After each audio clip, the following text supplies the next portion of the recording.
Hey there YouTube fans, AC Productions here, and today I'm going to be showing you on how to change out your water pump gasket.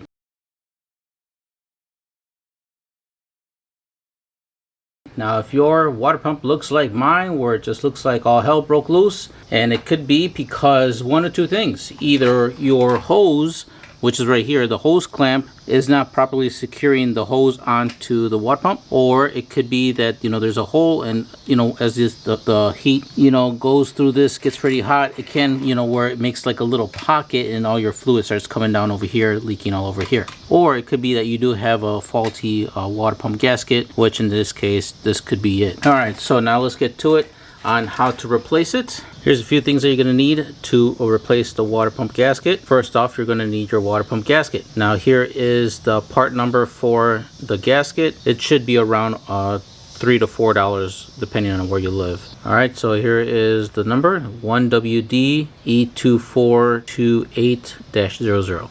Okay, besides the gasket, we're going to need 8mm sockets and then a Phillips screwdriver. You're going to need your engine ice. You're going to need a funnel.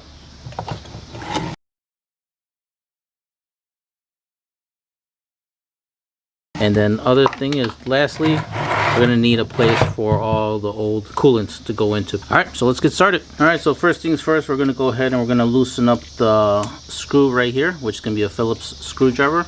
So go ahead and start loosening it up.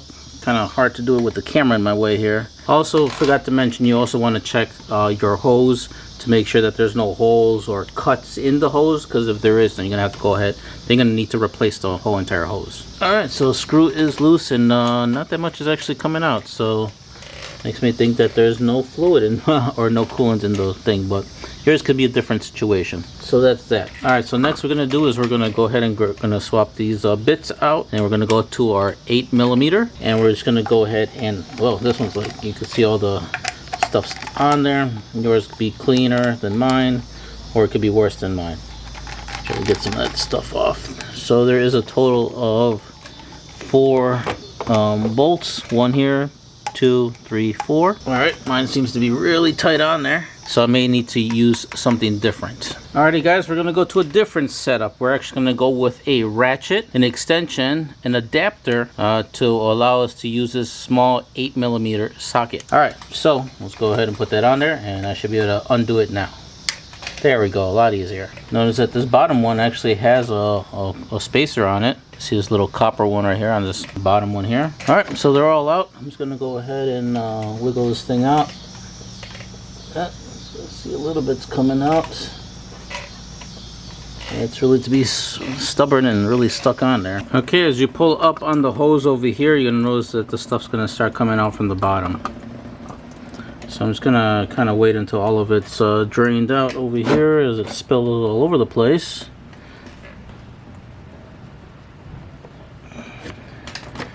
A little bit more on the top.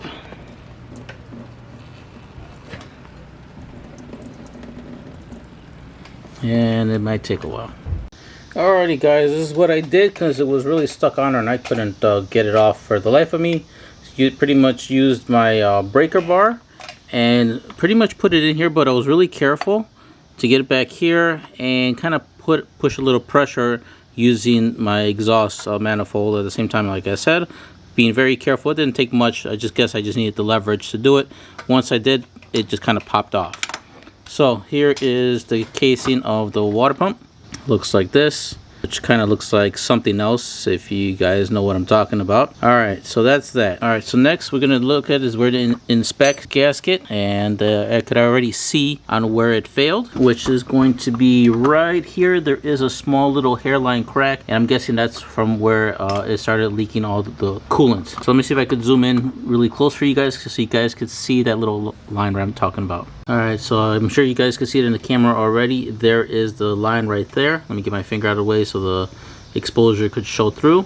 But as you can see, it is right there, and I'm guessing, like I said, that's pretty much where the gasket's starting to rip. Let me see if I could actually get this to go over there so right there. Alright, so glad we got our new water pump gasket. So we're going to go ahead and open that up and replace it with a brand new one. Before we put the new one on, let's go ahead and scrape or take that one. Obviously we're going to have to remove it, So see if we could just try to get it off. Okay, it looks like we're gonna need our plastic pry tool to actually get the old gasket off, and it looks like it's gonna put up a fight on me removing it. Looks like there's another weak point right here at the bottom as well.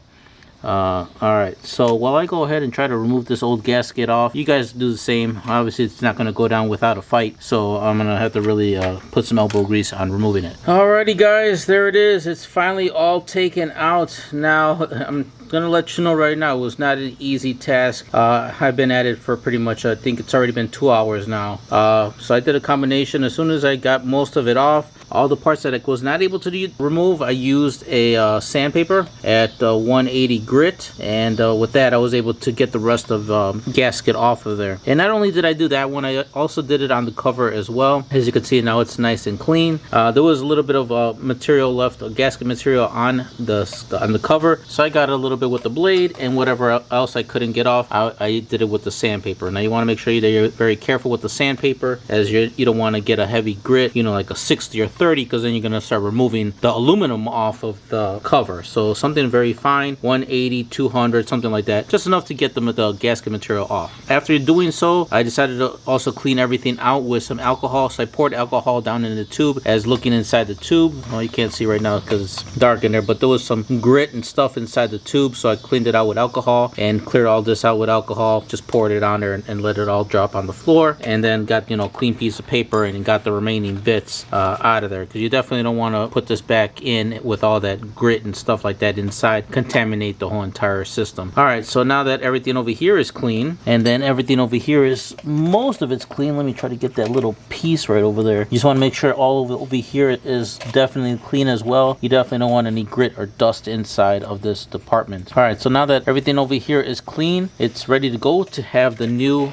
gasket installed. Alrighty, and also there was a little dot over here before. I wanted to know what that was. I just kind of scraped it with my finger and it was actually paint, so I got that off as well. Alright, so now that everything is already prepped and clean, now it's time to install the new gasket. Now make sure that you're very careful, as the gasket is very thin, as you can see how thin it is.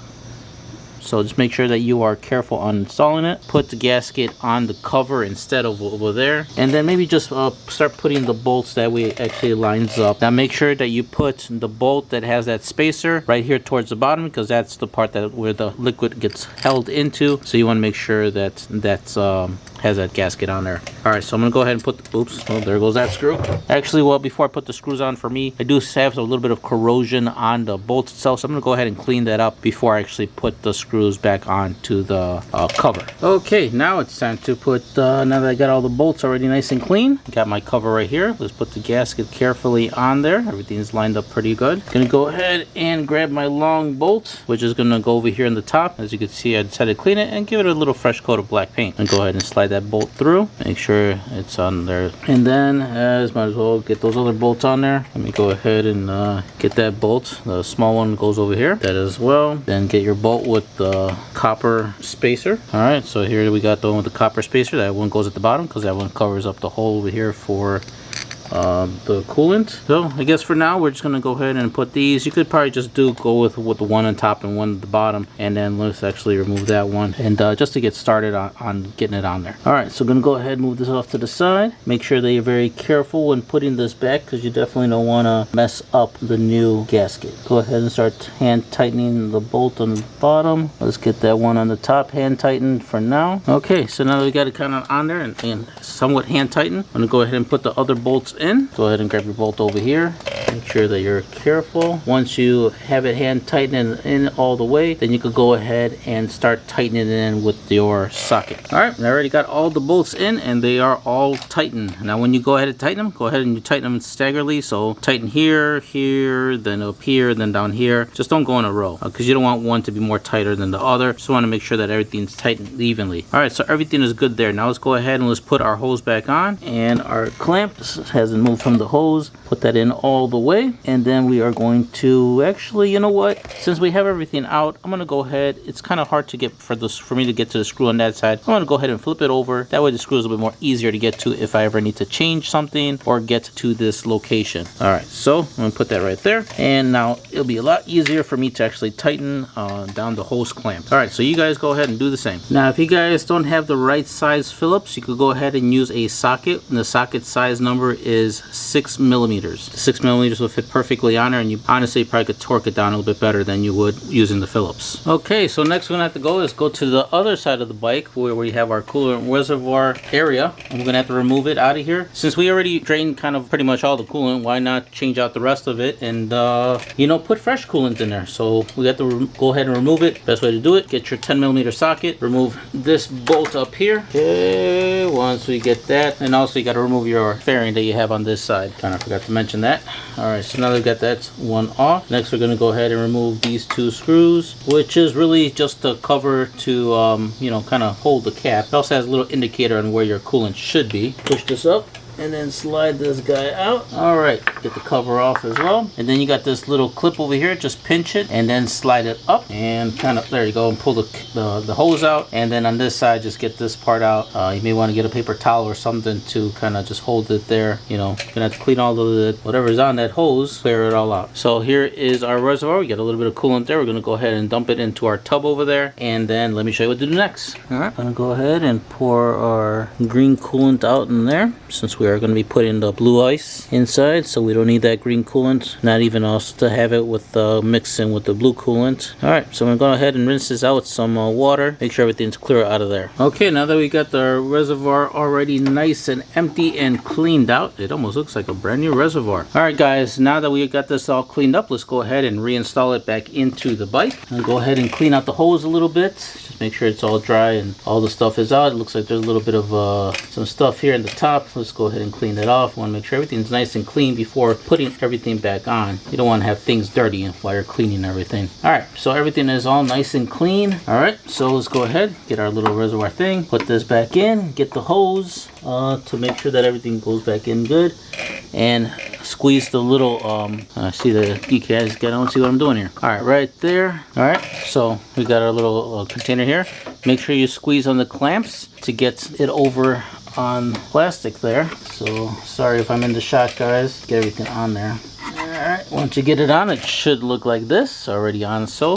Okay, and then once you get that part on, just make sure that you put the cap over here. Sorry about that, guys. It looks like I ran out of memory and my camera was overheating. Alright, so like I was saying, it should look like that once you're done, and then the cap over here with the hose, make sure you put it in like so, and then make sure it just snaps in place. Alright, so we're not going to completely put that in there because we do still need to fill our overfill tank at least up to here in the middle with the coolant. Alright, so we're not going to fill it up right now because we still need to fill up the radiator with the coolant, so we're going to go ahead and do that. Anyway, alright, so even though we already tightened down our drain bolt, we're going to go ahead and loosen it just a little bit. Heck, you can even take it out if you like to. And the reason is because we still have the green coolant inside. So I'm going to go ahead and loosen this up. So I think I'll probably just remove it all completely. So I'm just going to go ahead and remove it out. And now we could do this one or two ways. Now you could actually use distilled water to flush out the system, or you could use the engine ice, pour it into the system until you start seeing the engine ice come out and all the green stuff out. So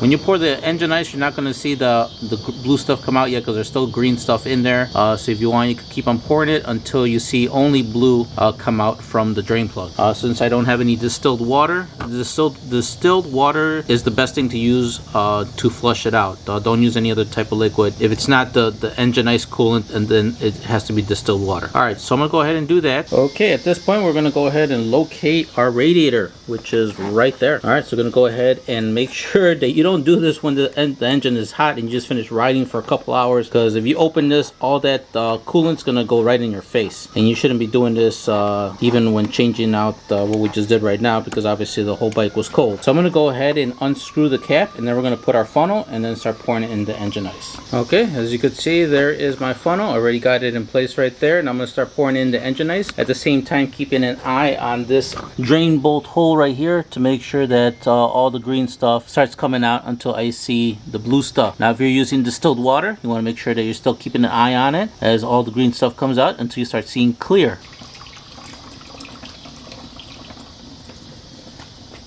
Alright, as you can see, now all the liquid that's coming out, it's actually blue.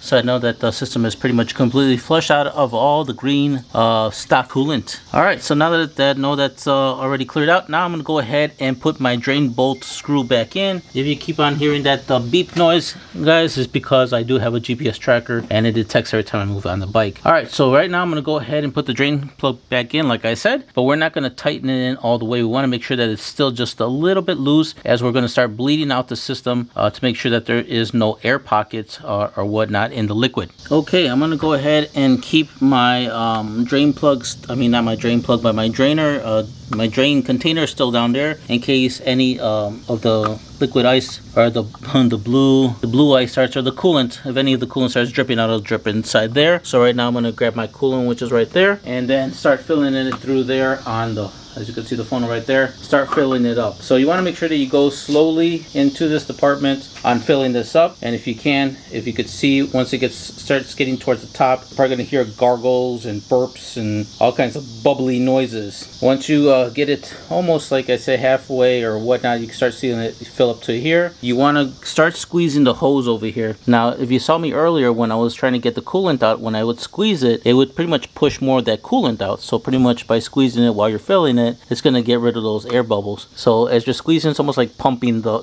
coolant even further in. So you guys do the same. Alright guys, kind of a little bit hard to get the camera so you can see what I'm about to show you. That as you can see, the fluid or the coolant is kind of near to the top. I'm going to go ahead and squeeze the hose that I had showed you earlier that I was squeezing when I was trying to get the fluid out. That when you hard press it, you're going to see the fluid go up a little bit, and then when you let go, you know, it's going to go down. See it go up and then it goes down. As you press it, hold it a little bit and then let go. Slowly you're going to see maybe some bubbles come up from there. Here's what you're doing, is just making sure that there's no bubbles in the line. So by pressing it, you're pushing those bubbles out from the system. So give it a few presses here and there. Try to see if you can get the bubbles as much as you can out. Once you do that, then you're pretty much already set to go. Make sure that you do tighten it just a little bit so you're not just pissing away the coolant. And go ahead, maybe just loosen it just a little bit, maybe dripping a little bit. Go ahead, squeeze it, and as you're doing it, the coolant is going to go down on the radiator, not by much, but just a little bit. Once you're done squeezing the hose over here, and you don't see any bubbles come up over there, go ahead and hand tighten the screw down, your drain bolt screw right over here,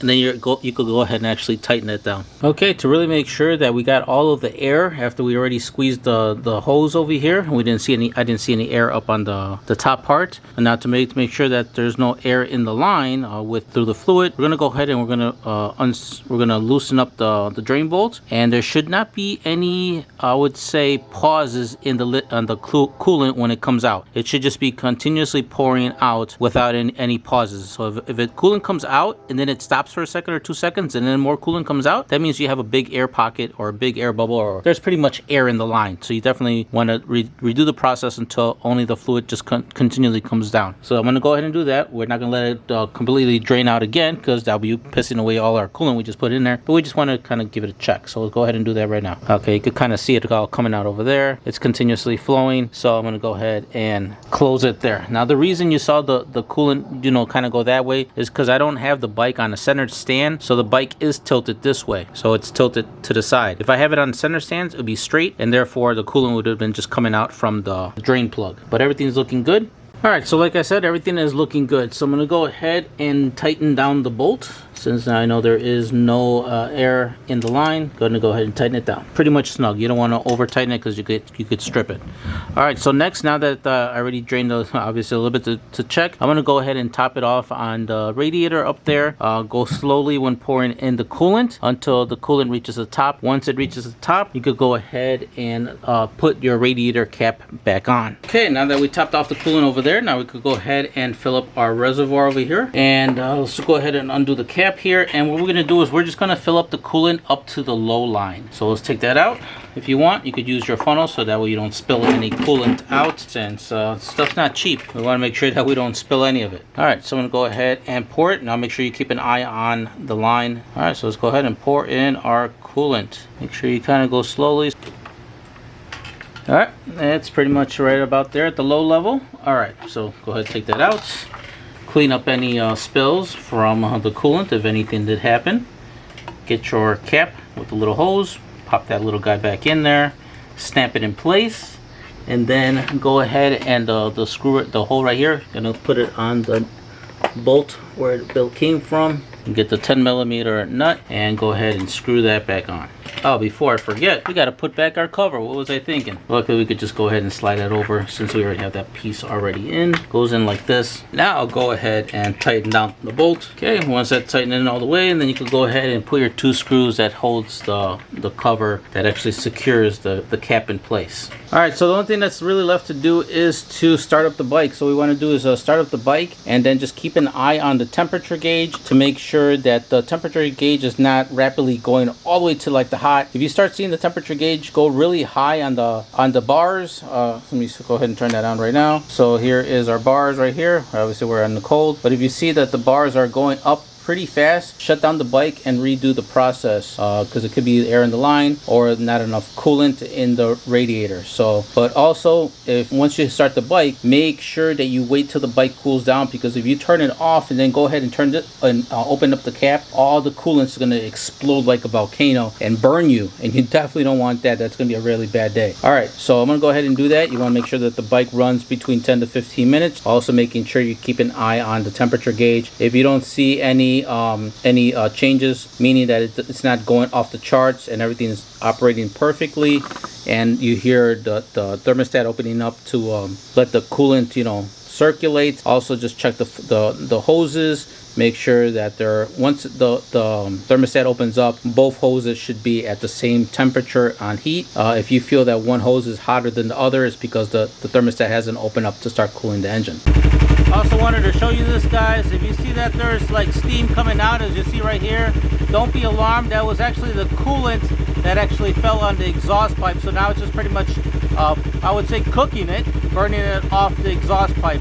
So if you see this, don't be alarmed, guys. Like I said, it's just all the coolant that kind of fell on the exhaust pipe. So if you guys don't see the smoke but smell like a syrup, that's what that is. So I just kind of wanted to show you in real time what's going on here. Okay, the bike's been running now. Hopefully you guys could hear me. It's been running around for 8 minutes now, and as you can see, we're also checking in on the bars. We haven't gone up than 3 bars. You shouldn't be going more than 3 bars. If you're going at 4 bars, you really want to make sure that you're paying attention on that. But so far, 3 bars only. Another thing that we're checking is to make sure that that there's no leaks coming in from our from this area. So we see that it is properly sealed. I see no leaks coming out at all from the gasket, so that's good. Also, it's been known that sometimes it leaks out through the hose, so you want to make sure on the hose area that no leaks are coming down of coolant. If you do see coolant coming down from here, that means you do not have your clamp tightened down securely, so make sure that you tighten that down really good. I also, as you can see, it was up here before, but I decided to bring it down a little bit more to really secure it in place. So those are the kind of things that you want to make sure that you're checking that you have when you have your bike running. So far everything's looking good.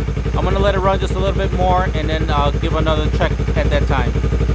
Alrighty guys, just turned off the bike. It's already been 15 or 5 more minutes additionally from the 10-minute mark. Never went past the 3 bar, and sorry for the dinging noise, that's my GPS tracker. Never went past the 3 bar mark, as you can see right there. So everything is looking good. If you are going to be touching the hoses when doing this test, make sure you're super careful, because those hoses do get really hot. So, and if you're not careful, obviously you're near the engine, you can burn yourself, and you definitely don't want to be doing that while checking temperature and stuff like that. If you do have happen to have a digital thermometer or temperature gauge, it would be preferably to use that. That way you could really, kind of like use the scanner, scan the temperature of one hose, scan the temperature of a different hose in a more safer way than touching it, because touching it, trust me guys, those suckers get hot. Alright, so now that everything is good to go on that department, we are pretty much good. I mean, this is pretty much all that was needed to be done on the bike. Sorry it took me so long to actually get this video done for you guys on that. So yeah,